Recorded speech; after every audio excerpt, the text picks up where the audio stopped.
Hello student, welcome to CRP academy. CRP একাডেমিতে তোমাদের সকলকে স্বাগত এবং প্রত্যেককে গুড মর্নিং। তো আমরা মর্নিং মন্ত্র জিকে সিরিজের মাধ্যমে প্রত্যেক দিন সকাল 7টা থেকে 40টি করে বাছাই করা হুবহু কমনযোগ্য প্রশ্নোত্তর সাথে এক্সট্রা নোটসের মাধ্যমে upcoming West Bengal police, Kolkata police, WBPSC, SSC, railway 2025 পরীক্ষাকে লক্ষ্য করে জিকে প্রশ্নোত্তরের প্র্যাকটিস করছি। এবং আজকে আমরা 29 নম্বর জিকে প্র্যাকটিস সেট করব এবং কিছু গুরুত্বপূর্ণ প্রশ্নোত্তর আমরা এক এক করে দেখে নেব। তার আগে সিআরপি একাডেমিতে নতুন হয়ে থাকলে চ্যানেলকে সাবস্ক্রাইব করো, পাশের বেল আইকনটা প্রেস করে রাখো এবং টেলিগ্রামে যুক্ত হয়ে যাও। তো দেখো, প্রথম প্রশ্ন কারেন্ট অ্যাফেয়ার্স উপর থেকে 1 নম্বর প্রশ্ন।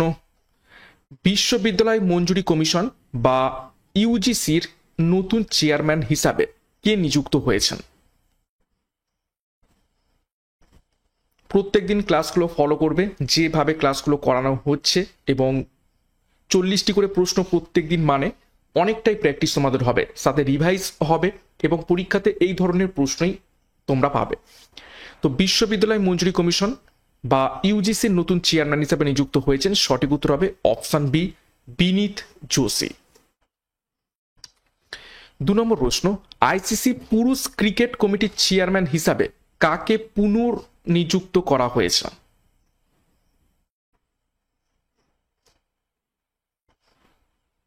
আইসিসি পুরুষ ক্রিকেট কমিটির চেয়ারম্যান হিসাবে কাকে পুনর্নিযুক্ত করা হয়েছে? নিচের কোন ব্যক্তিকে?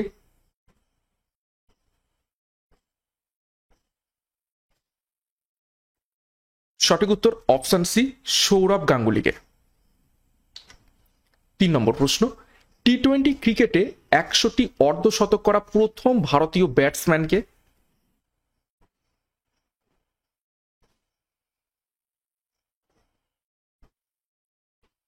টি-20 ক্রিকেটে 100টি অর্ধশতক করা প্রথম ভারতীয় ব্যাটসম্যানকে? তো সঠিক উত্তর হবে অপশন বি, বিরাট কোহলি। 4 নম্বর প্রশ্ন, এসিআই ওয়ার্ল্ড রিপোর্ট 2024-এ দিল্লির ইন্দিরা গান্ধী আন্তর্জাতিক বিমানবন্দরের বৈশ্বিক অবস্থান কত?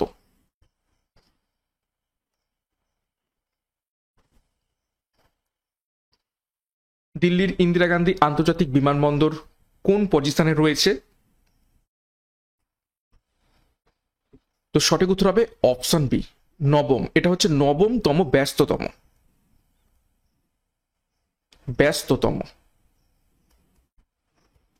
পৃথিবীর মধ্যে নবম ব্যস্ততম বিমানবন্দর হলো দিল্লির ইন্দিরা গান্ধী আন্তর্জাতিক বিমানবন্দর। নেক্সট গুরুত্বপূর্ণ ঘোষণা, কনস্টেবল পরীক্ষার জন্য police golden batch, police sub inspector পরীক্ষার জন্য ডবল স্টার খাকি ব্যাচ, সাথে 80টি প্র্যাকটিস সেট 3500 প্রশ্ন উত্তর নিয়ে প্র্যাকটিস ব্যাচ, যেখানে তোমরা বিষয় ভিত্তিক প্র্যাকটিস সেট পাবে, এবং রেলওয়ে পরীক্ষার জন্য রেলওয়ে ফুল ব্যাচ কোর্স। যার যেটি প্রয়োজন রয়েছে সেই অনুযায়ী যোগাযোগ করো 9647553612 নম্বরে পরীক্ষার সেরা প্রস্তুতি, সঠিক গাইডেন্স এবং স্টাডি মেটেরিয়ালের মাধ্যমে নেওয়ার জন্য। বিস্তারিত ডিসক্রিপশন বক্সে পেয়ে যাবে। নেক্সট দেখো 5 নম্বর প্রশ্ন, কোন শিলা আদেশ থেকে অশোকের বৌদ্ধ ধর্মে ধর্মান্তরিত হওয়ার তথ্য জানা যায়? আমরা জানি কলিঙ্গ যুদ্ধ যেটা হয়েছিল, সেই কলিঙ্গ যুদ্ধের পরে অশোকের মন অনুতপ্ত হয় এবং যুদ্ধ ছেড়ে শান্তির পথে চলে যান এবং বৌদ্ধ ধর্মে ধর্মান্তরিত হন। তো কোন শিলা আদেশ বা রক এডিক্ট থেকে আমরা এটা জানতে পারি? সঠিক উত্তর হবে অপশন এ, ভোবরু শিলা আদেশ থেকে। কলিঙ্গ শিলা আদেশ এটা কত নম্বর rock edict? Rock edict 13। Next 6 নম্বর প্রশ্ন, নিচের মধ্যে কে শক যুগের প্রবর্তন করেন? শক যুগ মানে সাকা এরাস, যেটাকে আমরা ইংলিশে বলে থাকি।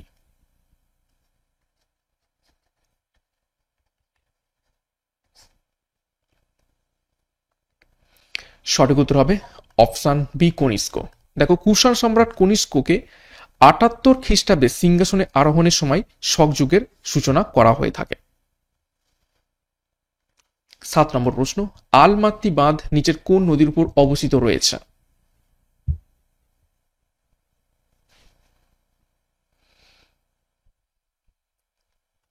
সঠিক উত্তর হবে, দেখে নাও অপশনে, কৃষ্ণা নদীর উপর। কোন রাজ্যে? কর্ণাটকে। দেখো কিছু গুরুত্বপূর্ণ বাঁধ কোন রাজ্যে অবস্থিত এবং কোন নদীর উপর একটু দেখে নেব। ইন্দ্রাবতী বাঁধ উড়িষ্যাতে অবস্থিত ইন্দ্রাবতী নদীর উপর। গান্ধী সাগর বাঁধ মধ্যপ্রদেশে অবস্থিত চম্বল নদীর উপর। উড়ি বাঁধ অবস্থিত রয়েছে জম্মু কাশ্মীরে ঝিলাম নদীর উপর। সালাল বাঁধ অবস্থিত রয়েছে জম্মু কাশ্মীরে চেনাব নদীর উপর। কয়না বাঁধ অবস্থিত রয়েছে মহারাষ্ট্রে কয়না নদীর উপর। রাজঘাট বাঁধ অবস্থিত রয়েছে উত্তরপ্রদেশে বতোয়া নদীর উপর। এছাড়া রানা প্রতাপ সাগর বাঁধ রাজস্থানে অবস্থিত চম্বল নদীর উপর। ম্যাসেঞ্জার বাঁধ অবস্থিত রয়েছে পশ্চিমবঙ্গে ময়ূরাক্ষী নদীর উপর। উকাই বাঁধ অবস্থিত রয়েছে গুজরাটে তাপ্তি নদীর উপর। নেক্সট দেখো 8 নম্বর প্রশ্ন, নিচের কোন হ্রদ থেকে সুতলেজ নদীর উৎপত্তি হয়েছে?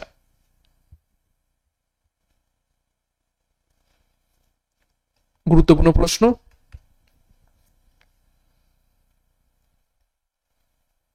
সঠিক উত্তর হবে অপশন ডি, রাক্ষসতাল হ্রদ থেকে।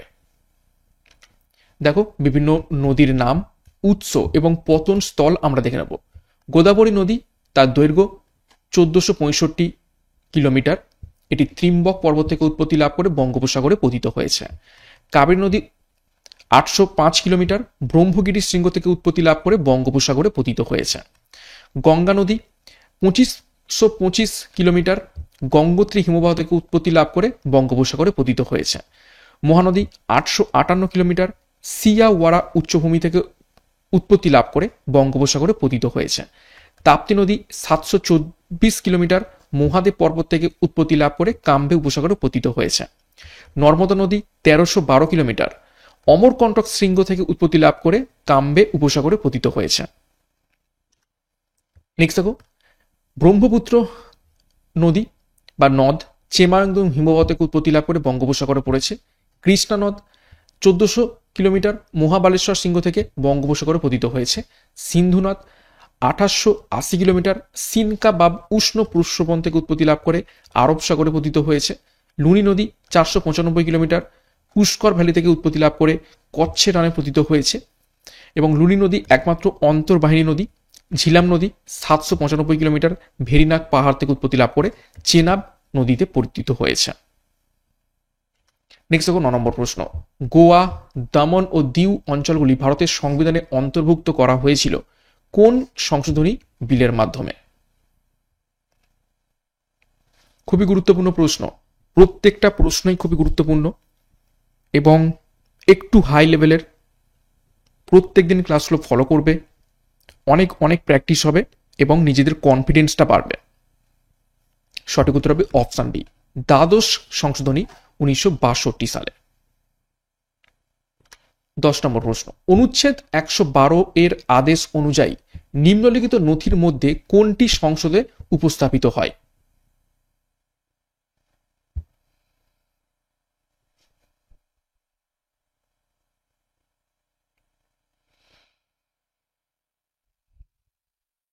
সঠিক উত্তর হবে অপশন এ, বার্ষিক আর্থিক বিবৃতি, যেটাকে বলা হয়ে থাকে অ্যানুয়াল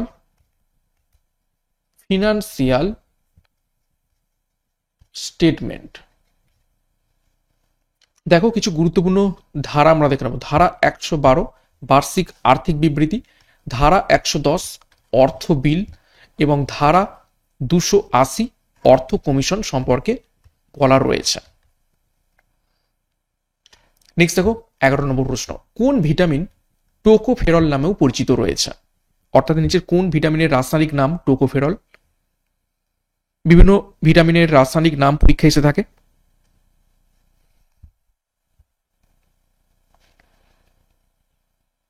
সঠিক উত্তর দেখে নাও, অপশন বি ভিটামিন ই। দেখো বিভিন্ন ভিটামিন সমূহ এবং তাদের রাসায়নিক নাম দেখে নেব।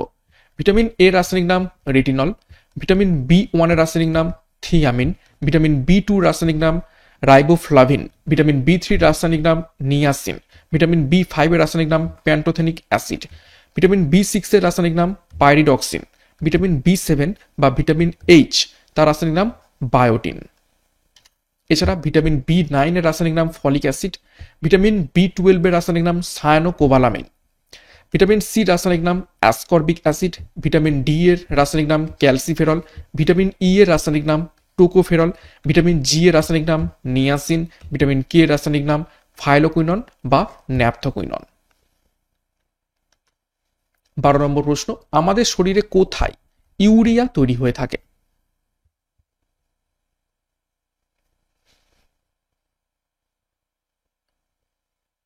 সায়েন্সের বেশ কিছু প্রশ্ন আমি রেখেছি, সায়েন্স থেকে অনেক প্রশ্ন আজকাল পরীক্ষাতে আসছে।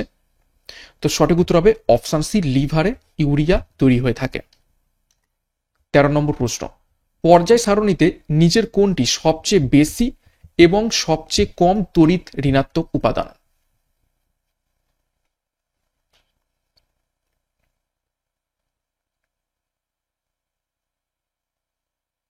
সঠিক উত্তর কি হবে? সঠিক উত্তর হবে অপশন এ, ফ্লোরিন এবং সিজিয়াম। ফ্লোরিন হচ্ছে সব থেকে বেশি তড়িৎ ঋণাত্মক এবং সিজিয়াম হচ্ছে সব থেকে কম তড়িৎ ঋণাত্মক। 14 নম্বর প্রশ্ন, টিউবলাইট ভেঙে গেলে ক্র্যাকিং শব্দ উৎপন্ন হয়, তার কারণ কি? চারটি অপশন দেখে উত্তর করবে ভালো করে।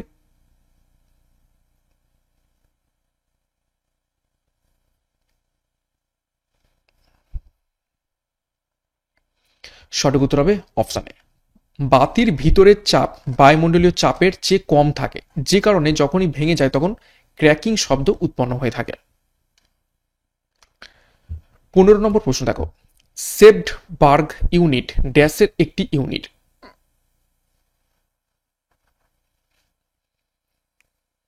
নিচের কিসের ইউনিট সেপ্টবার্গ?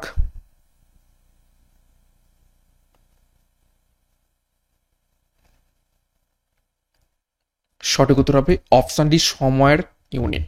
এবং এটা কি মাপা হয়ে থাকে? এটা হচ্ছে সেডিমেন্টেশন কোফিসিয়েন্ট। Sedimentation coefficient.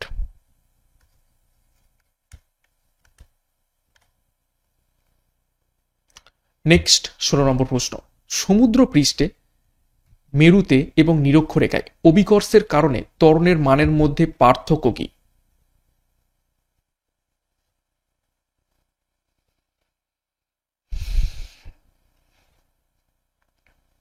সমুদ্রপৃষ্ঠে, মেরুতে এবং নিরক্ষরেখায় অভিকর্ষের কারণে ত্বরণের মানের পার্থক্য কত?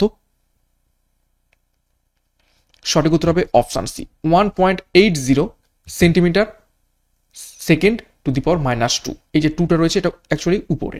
ওকে, দেখো সমুদ্রপৃষ্ঠে মেরু এবং বিষুবরেখায় অভিকর্ষের কারণে ত্বরণের মানের পার্থক্য হল 1.80 সেকেন্ড টু দি পাওয়ার -2। নিরক্ষরেখা থেকে মেরুতে যাওয়ার সাথে সাথে অভিকর্ষের কারণে ত্বরণের মান বৃদ্ধি পায়। এই শেষ লাইনটা খুব ভালোভাবে করে রাখবে। যত আমরা মেরুর দিকে যাব তত অভিকর্ষণের ফলে ত্বরণের মান বৃদ্ধি পাবে। 17 নম্বর প্রশ্ন, কাকে ভারতীয় প্রেসের মুক্তিদাতা বলা হতো?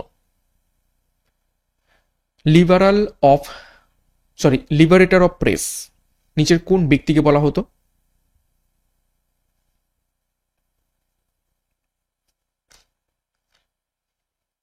সঠিক উত্তর হবে অপশন বি, চার্লস মেটকাফকে। 18 নম্বর প্রশ্ন, 1940 সালের ব্যক্তিগত সত্যাগ্রহের জন্য মহাত্মা গান্ধী দ্বারা নিম্নলিখিতগুলির মধ্যে কাকে প্রথম সত্যাগ্রহী হিসাবে মনোনীত করা হয়েছিল?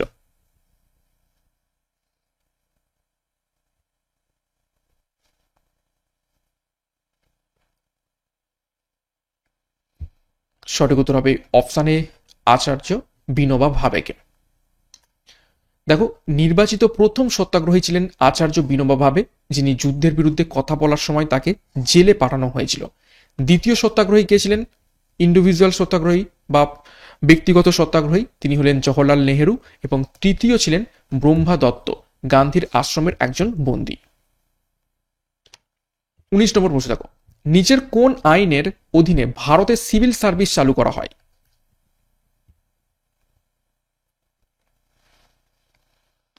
প্রত্যেকটা বিষয় থেকে, প্রত্যেকটা টপিক থেকে প্রশ্ন রাখার চেষ্টা করছি এবং যে ধরনের প্রশ্ন আসতে পারে সেই ধরনের প্রশ্ন রাখার চেষ্টা করছি। তো সঠিক উত্তর হবে অপশন বি, সনদ আইন 1833। 20 নম্বর প্রশ্ন, ইতালির জাতীয় প্রতীকটি হলো নিচের কোনটি?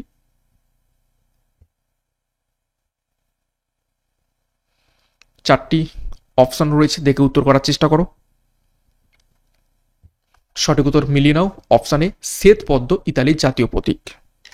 দেখো বিভিন্ন দেশের নাম এবং তাদের জাতীয় প্রতীক দেখে নেব। জাপানের জাতীয় প্রতীক চন্দ্রমল্লিকা, ইতালির জাতীয় প্রতীক শ্বেতপদ্ম, হংকংয়ের জাতীয় প্রতীক অর্কিড গাছ, সুইজারল্যান্ডের জাতীয় প্রতীক হোয়াইট ক্রস, লেবাননের জাতীয় প্রতীক পাইন জাতীয় গাছ, ডেনমার্কের জাতীয় প্রতীক বিচ গাছ, ডোমিনিকার জাতীয় প্রতীক তোতা পাখি, ফ্রান্সের জাতীয় প্রতীক লিলি ফুল। নেক্সট 21 নম্বর প্রশ্ন দেখো, চাটুর্যমশাই, জটাধর বক্সি এবং বিরিঞ্চি বাবা এই চরিত্রগুলির স্রষ্টা নিচের কোন বাঙালি সাহিত্যিক? ভিভিআই করো।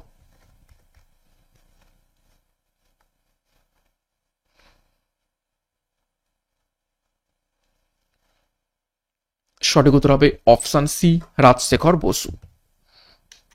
দেখো কিছু গুরুত্বপূর্ণ চরিত্র এবং তাদের স্রষ্টার নাম দেখে নেব।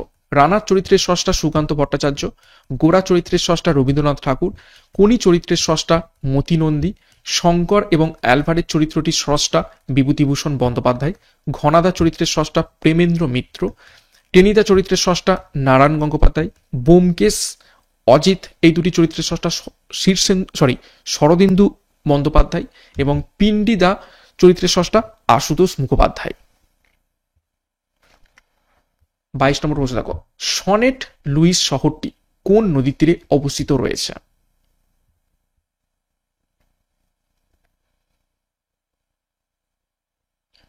বিশ্বের গুরুত্বপূর্ণ শহর সেগুলো কোন নদীর তীরে অবস্থিত, এই ধরনের পরীক্ষায় প্রশ্ন আসতে পারে।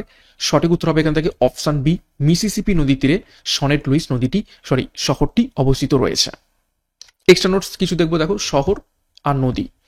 আলেকজান্দ্রিয়া শহরটি নীল নদের তীরে অবস্থিত, আমস্টারডাম শহরটি অ্যামসেল নদীর তীরে অবস্থিত, বুদাপেস্ট শহরটি দানিউব নদীর তীরে অবস্থিত, বাগদাদ শহরটি টাইগ্রিস নদীর উপর অবস্থিত, রোম শহরটি টাইবার নদীর তীরে অবস্থিত, ব্যাংকক শহরটি মেনাম নদীর তীরে অবস্থিত এবং ভিয়েনা যে শহর সেটা দানিউব নদীর তীরে অবস্থিত। খুবই গুরুত্বপূর্ণ তথ্য, এই এক্সট্রা নোটসগুলো কিন্তু তোমরা স্কিপ করবে না, এক্সট্রা নোটসগুলো খুবই ইম্পর্টেন্ট, ঠিক আছে? এক্সট্রা নোটস থেকেও পরীক্ষায় প্রশ্ন আসার চান্স রয়েছে, সেই কারণেই তোমাদের এক্সট্রা নোটসগুলো দিচ্ছি, এগুলো কিন্তু ভালো করে তোমরা ফলো করো। 23 নম্বর প্রশ্ন, নরওয়ের পার্লামেন্টের নাম কি? এই টপিকটা থেকে বেশ প্রশ্ন আসে বিভিন্ন পরীক্ষাতে, বিভিন্ন দেশের পার্লামেন্টের নাম, তো স্টার মার্ক করবে। তো সঠিক উত্তর হবে অপশন ডি, স্টোটিং নরওয়ের পার্লামেন্টের নাম। এবার দেখো কিছু গুরুত্বপূর্ণ দেশ এবং তাদের যে লোকসভা বা পার্লামেন্ট কি কি নামে পরিচিত সেগুলো একটু দেখে নিই। আফগানিস্তানের পার্লামেন্ট সোরা নামে পরিচিত, ভুটানের পার্লামেন্ট তাসাংগারু নামে পরিচিত, ডেনমার্কের পার্লামেন্ট ফোকেটিং নামে পরিচিত, জার্মানির পার্লামেন্ট বান্ডেসট্যাগ নামে পরিচিত, ইরানের পার্লামেন্ট মজলিস নামে পরিচিত, আয়ারল্যান্ডের পার্লামেন্ট ডেইলি ইরেন নামে পরিচিত, ইসরায়েলের পার্লামেন্ট ন্যাসেট নামে পরিচিত এবং জাপানের পার্লামেন্ট ডায়েট নামে পরিচিত।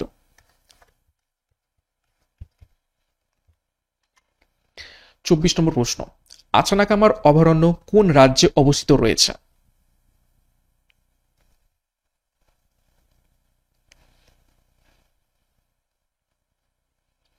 সঠিক উত্তর অপশন সি, ছত্তিশগড়। দেখো বিভিন্ন অভয়ারণ্য এবং জাতীয় উদ্যান এবং তাদের অবস্থান একটু দেখে নিই। ঘানা পাখিরালয় ভরতপুর রাজস্থানে অবস্থিত, দাচিগ্রাম অভয়ারণ্য জম্মু কাশ্মীরে অবস্থিত, গৌতম বুদ্ধ অভয়ারণ্য বিহারে অবস্থিত, মালাবার অভয়ারণ্য কেরলে অবস্থিত, দান্দেলি অভয়ারণ্য কর্ণাটকে অবস্থিত, বান্ধবগড় জাতীয় উদ্যান মধ্যপ্রদেশে অবস্থিত রয়েছে। 25 নম্বর প্রশ্ন, নিম্নলিখিত সুলতানদের মধ্যে কোন সুলতান প্রথমবারের মতো কৃষকদের উপর সেচ কর আরোপ করেন? স্টার মার্ক প্রশ্ন।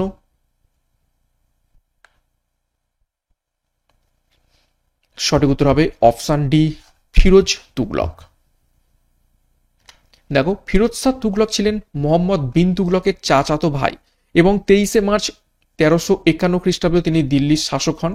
তিনি ইসলাম কর্তৃক অনুমোদিত মাত্র 4টি কর আরোপ করেন, যেমন খারজ যেটি ছিল ভূমিকর, খামোস হচ্ছে যুদ্ধের সময় যে সম্পত্তি লুটপাট করা হয় তার 1/5% দিতে হবে রাজাকে, এবং জিজিয়া কর, যেটা হচ্ছে ধর্মের উপর লাগানো হয়ে থাকে।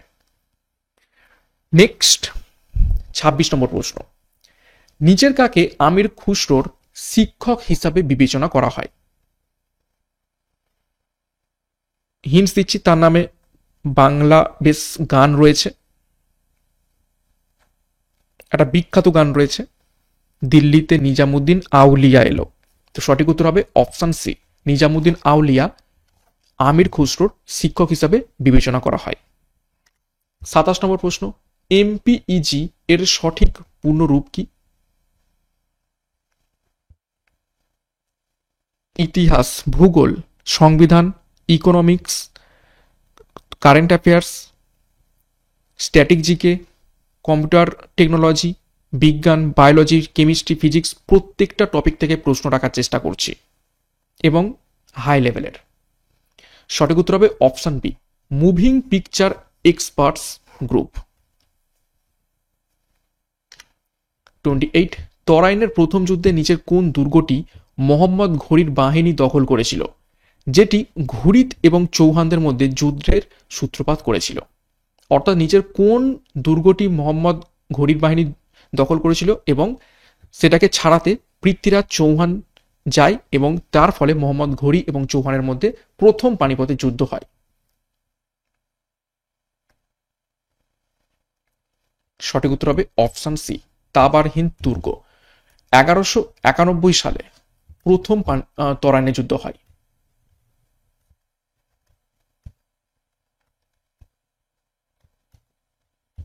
এই যুদ্ধে পৃথ্বীরাজ চৌহান জয়ী হন এবং মোহাম্মদ ঘুরি পরাজিত হন। ঠিক তার পরের বছর 1192 খ্রিস্টাব্দে দ্বিতীয় তরাইনের যুদ্ধ হয়। এইখানে উল্টে যায়, এখানে পৃথ্বীরাজ চৌহান পরাজিত হন এবং মোহাম্মদ ঘুরি জয়ী হন। নেক্সট 29 নম্বর প্রশ্ন, খাম্বাত উপসাগরে নিচের দুটি নদীর কোনটি খালি? সরি, প্রশ্নটা ভুল হয়েছে। প্রশ্নটা হবে খাম্বাত উপসাগরে নিচের কোন দুটি নদী পতিত হয়েছে, নিচের দুটি নদীর মানে কোন দুটি নদী পতিত হয়েছে হবে।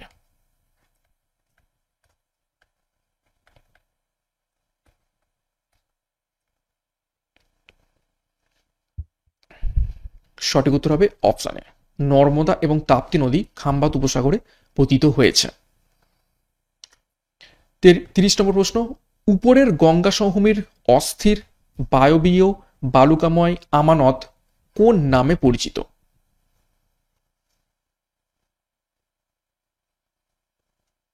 গাঙ্গেয় সমভূমির একদম উপরের দিকে অস্থির বায়বীয় বালুকাময় যে আমানত বা সমভূমির যে মৃত্তিকা, সেটি কি নামে পরিচিত?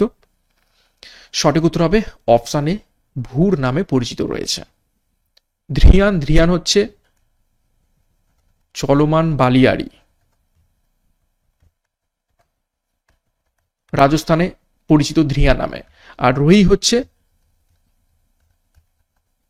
রাজস্থানের মৃত্তিকা বা মরু মৃত্তিকা।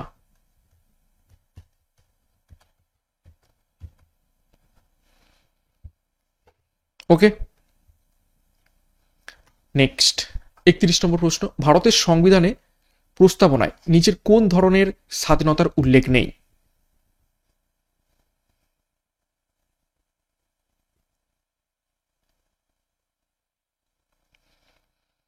সঠিক উত্তর হবে অপশন সি, অর্থনৈতিক স্বাধীনতার উল্লেখ নেই। দেখো, ভারতের সংবিধানের প্রস্তাবনায় 5টি ধরনের স্বাধীনতার কথা বলা হয়েছে। কি কি? চিন্তা, মত প্রকাশ, বিশ্বাস, বিশ্বাস এবং উপাসনার স্বাধীনতা। সংবিধানের প্রস্তাবনার অর্থনৈতিক স্বাধীনতার কথা বলা নেই। 32 নম্বর প্রশ্ন দেখো, নিম্নলিখিত কোন অনুচ্ছেদগুলি ভারতীয় সংবিধানে রাষ্ট্রীয় নীতির নির্দেশমূলক নীতি গঠন করে?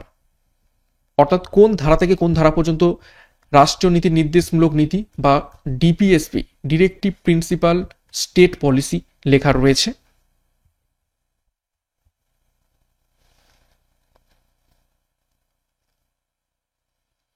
সঠিক উত্তর হবে অপশান বি 36 থেকে 51। পার্ট 4 33। নিচের কোন প্রতিষ্ঠান ওয়ার্ল্ড ইকোনমিক আউটলুক রিপোর্ট প্রকাশ করে থাকে?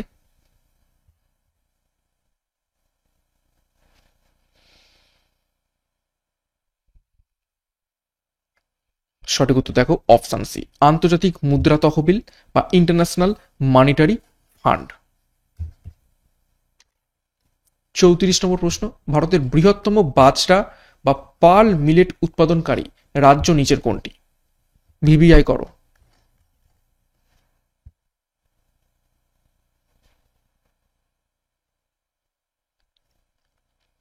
সঠিক উত্তর হবে অপশান বি, রাজস্থান।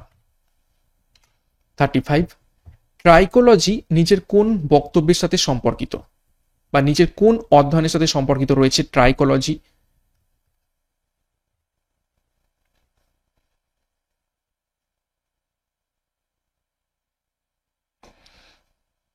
সঠিক উত্তর হবে অপশান ডি, চুলের অধ্যয়নের সাথে সম্পর্কিত রয়েছে ট্রাইকোলজি। 36। অনেক সময় আমরা পত্রিকায় পড়ি যে ভেজাল দুধ তৈরিতে ডিটারজেন্ট ব্যবহার করা হয়। দুধে ভেজাল ডিটারজেন্ট ব্যবহার করা হয় কেন?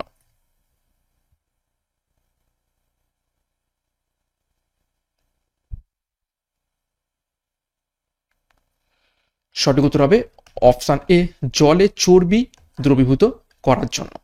ঠিক আছে, মিল্কটাকে আরো বেশি করে দেখানোর জন্য এর সাথে কি যোগ করা হয়? ভেজিটেবল অয়েল, সল্ট, ঠিক আছে, তারপর হচ্ছে সোডা, এই সমস্ত জিনিস মিক্স করা হয় এবং ভেজিটেবল অয়েল দুধের সাথে অত সহজে মিশতে চায় না, যে কারণে মাঝখানে কি দেওয়া হয়? ডিটারজেন্ট। ডিটারজেন্ট দিয়ে দিলে এবং সেটাকে ভালোভাবে ফাটলে এই মিল্কের সাথে ভেজিটেবল অয়েল, এই চর্বি, সেটা কিন্তু দ্রবীভূত হয়ে যায়। তো যে কারণে ডিটারজেন্ট মেশানো হচ্ছে এখন বর্তমানে দুধে, যেটা খুবই খুবই ক্ষতিকারক একজন শিশুর পক্ষে বা মানুষের জন্য। নেক্সট 37 নম্বর প্রশ্ন, অতি সনক বা আল্ট্রাসনিক শব্দ নিচের কোনটি?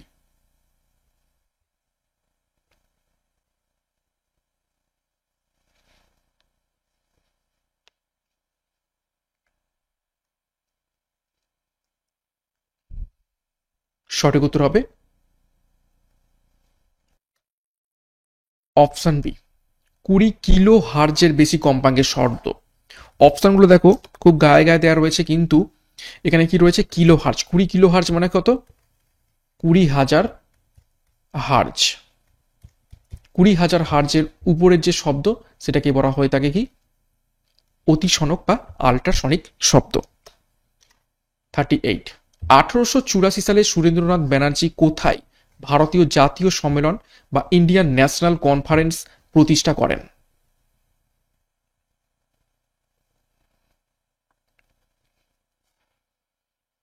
সঠিক উত্তর হবে অপশন সি, কলকাতাতে।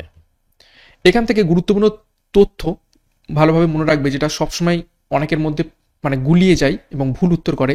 যখন বলবে ইন্ডিয়ান ন্যাশনাল কনফারেন্স, ইন্ডিয়ান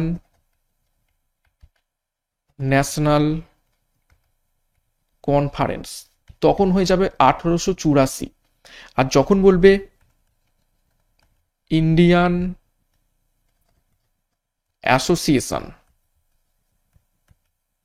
তখন হয়ে যাবে 1876।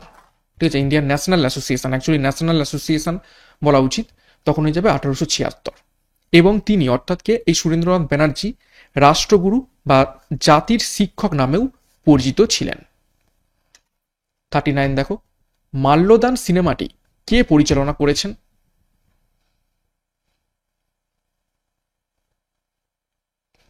এই ধরনের প্রশ্ন মিসলেনিয়াসে খুবই গুরুত্বপূর্ণ।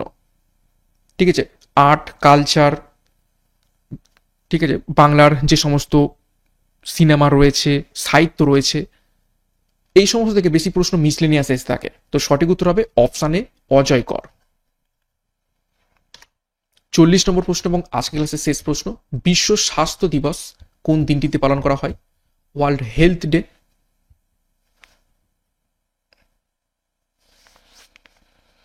তো সঠিক উত্তর হবে অপশান ডি, 7ই এপ্রিল। ওকে, তো এই ছিল গুরুত্বপূর্ণ 40টা প্রশ্ন উত্তর আজকের প্র্যাকটিস সেটের উপর থেকে। 40-এর মধ্যে কার কত স্কোর হয়েছে কমেন্ট বক্সে কমেন্ট করে জানাবে। এবং ক্লাসটা শেষ করার আগে আরও একবার গুরুত্বপূর্ণ ঘোষণা, পুলিশ কনস্টেবল পরীক্ষার জন্য golden batch, police sub inspector পরীক্ষার জন্য ডবল স্টার খাকি ব্যাচ, এছাড়া 80টি প্র্যাকটিস সেট সহ 3500 প্রশ্নোত্তর নিয়ে প্র্যাকটিস ব্যাচ এবং রেলওয়ে পরীক্ষার জন্য রেলওয়ে ফুল ব্যাচ কোর্স। তো যোগাযোগ করো 9647553612 নাম্বারে পরীক্ষার সেরা প্রস্তুতি নেওয়ার জন্য। বিস্তারিত ডিসক্রিপশন বক্স থেকে তোমরা দেখে নিতে পারবে ডিটেলসে।